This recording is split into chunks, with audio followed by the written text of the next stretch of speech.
Sinabi ko pa nga sa kanya kung gusto niyang bumalik. Well, heto na nga mga kaibigan, may panibagong announcement na naman po ulit si Kuya Rab patungkol kay Medeth. Isang mapagpalang araw po sa lahat mga kalingap at muli ay nagbabalik ang inyong lingkod. Mangyari po sanang tapusin po natin ang video na ito bago po tayo magbigay ng sarili nating komento kaugnay po dito mga kaibigan. Salamat po. At dito nga po ay nilinaw ni Kuya Rab na wala siyang kung anuman galit kay Medeth at aniya ay anytime kung gugustuhin po ni Medeth na bumalik sa kalingap ay welcome siya mga kaibigan. Samantala may isang bagay na na-realize si Kuya Rab pagdating sa mga sponsors at yun na po yung mga bagay na hindi sana nangyari kay Medeth kung hindi niya hinayaan si Medeth sa ganito. Ayon na kay Kalingap Rab ay may pagkakamali rin siya sa nangyari kay Medeth dahil kung hindi niya sana pinayagan aniya si Medeth ay nasa Kalingap pa rin daw sana si Medeth hanggang sa ngayon. Sa katunayan ng dahil sa nangyari kay Medeth ay mas magiging mahigpit daw si Kuya Rab sa mga K-Angels lalo na pagdating sa mga sponsors dahil ayaw niya nang mangyari sa iba pang beneficiary ang nangyari kay Medeth at yan ay makikita po natin sa video mga kaibigan. Rules is rules, yes, that's right. Pero minsan kasi talaga, kahit nga ako minsan mga kalingap, di ba?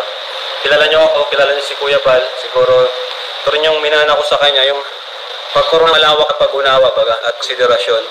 Kasi kay Medeth, kung matatandaan nyo, talagang bawal naman talaga dapat na tumanggap mula sa sponsor or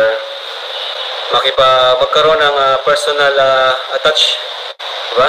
Yung ma-attach ka sa sponsor mo, yung tipong halos siya na yung mas sinusunod.